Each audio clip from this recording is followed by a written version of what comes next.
فرمایا کہ ہمارے والدین کے روزے اور نماز کا اگر ہم فدیہ دینا چاہیں تو اس میں اگر فدیے میں ہیلا کرنا چاہیں تو کوئی گواہ ضروری ہے کہ نہیں؟ تو بہن کوئی گواہ ضروری نہیں ہے، آپ کا جواب تو یہ ہے۔ اور یہ ہیلا شرعی کا مطلب یہ ہوتا ہے کہ مثلا روزوں کا تو فدیے کا جیسے قرآن میں حکم ہے کہ ایک روزے کے بدلے میں آپ 2 کلو گندم یا اس کی قیمت صدقہ کر دیں، جو آج کل 300 روپے فرض کر لیں ہے، تو ایک روزے کا فدیہ ہو جائے گا۔ باقی ہمارے فقہا نے روزے کے اوپر غور کر کے کہ روزہ فرض تھا اس لیے فدیہ لازم، تو نماز بھی فرض ہے، اس کا فدیہ بھی اگر دے دیا جائے تو اللہ کی رحمت سے امید ہے کہ یہ فدیہ اللہ تعالیٰ قبول فرما کر ہمارے مرحوم کو نماز کے وبال سے بری ذمہ فرمائے گا۔ ایک حسن ظن قائم کر کے، اس کو دلالت النص سے استدلال کہتے ہیں، جس کی تفصیل کی ابھی یہاں گنجائش نہیں، تو اس کی اجازت دی کہ نماز کا فدیہ بھی ادا کر سکتے ہیں۔ اب اگر زندگی بھر کی نمازیں دیکھیں تو ایک دن میں 6 فدیے ہوتے ہیں، فجر، ظہر، عصر، مغرب، عشاء اور وتر۔ اب اس کو آپ 6 ایک دن کے تو مہینے کے 30 سے اس کو ملٹیپلائی کریں، پھر سال کے پھر 12 ماہ سے اس کو کریں، تو یہ لاکھوں میں رقم بن جاتی ہے، اور اتنے رقم کسی کے پاس نہیں ہوتی۔ اب اس میں حکم شرع پھر یہ فقہا نے اس کی ہیلہ شرعی کی اجازت دی کہ آپ کسی کو بھی وہ نماز کا فدیہ دے دیں تو یہ فدیہ ادا ہو گیا، پھر وہ سامنے والا اپنی مرضی سے آپ کو ایز اے گفٹ وہ واپس کر دے کہ میں آپ کو تحفہ دیتا ہوں، وہ آپ کی ملکیت میں آ گیا، پھر آپ مزید نمازوں کے فدیے کے طور پہ اس کو دے دیں۔ اس طرح لے دے کے آپ پورا کر سکتے ہیں۔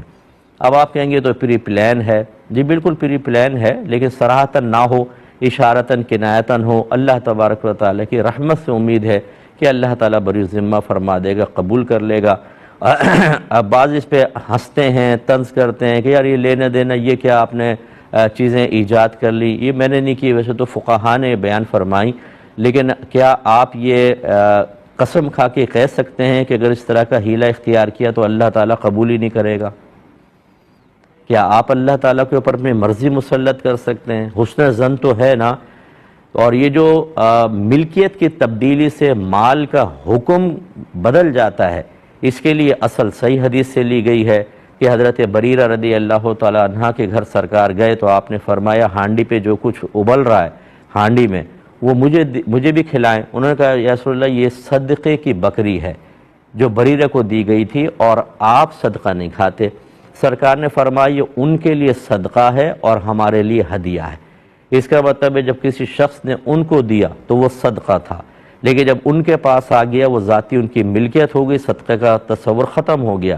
اب وہ بطور ہدیہ نبی کریم کو دیں، وہی بکری اب بطور ہدیہ آئی، نبی کریم کے لیے جائز۔ لیکن اگر کوئی صدقے کے طور پہ دیتا تو نبی کریم کے لیے صدقہ کھانا جائز نہیں تھا۔ اس کا مطلب ہے کہ مال کی ملکیت کی تبدیلی سے مال کا حکم بدل جاتا ہے۔ جب آپ نے ایک کو دیا فدیے کے طور پر، یہ فدیہ ادا ہو گیا، وہ اس کا مالک ہو گیا، اب وہ آپ کو تحفتاً دیتا ہے، اب یہ ہدیہ اور تحفہ ہے، آپ نے لے لیا، پھر آپ نے فدیے کے طور پر دیا۔ یوں یہ ہیلہ شرعی کیا جا سکتا ہے، اور اللہ کی رحمت سے امید رکھیں کہ اللہ تعالیٰ قبول فرما لے گا تو آپ کے مرحومین بری ذمہ ہوں گے، اور اس پہ گواہ کی کوئی حاجت نہیں ہے۔ ایک کسی نے پوچھا کہ چلتی ٹرین میں نماز پڑھنے کا کیا شرعی حکم ہے؟ دیکھیں فرائض کے سلسلے میں تو یہی صورت ہے کہ ٹرین رک جائے، رکی ہوئی ٹرین میں یا نیچے اتر کر آپ استقبال قبلہ یعنی قبلے کا چھترا تعین کر کے پھر نماز کو ادا کریں۔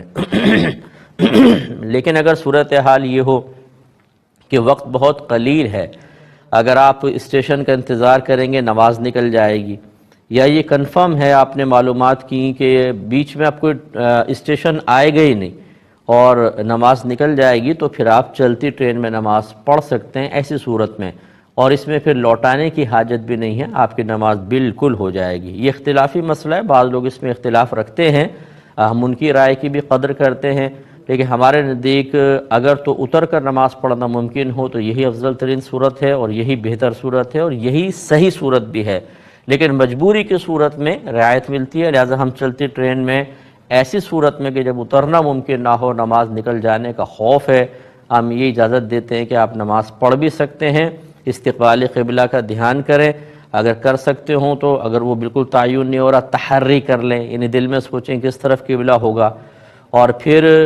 اگر کھڑے ہو کر پڑھ سکتے ہیں کھڑے ہو کر، ورنہ اگر زیادہ ہچکولے لے رہی ہے تو بیٹھ کے بھی نماز ادا کر سکتے ہیں، اور اس کو لوٹانے کی کوئی حاجت بھی نہیں ہوگی۔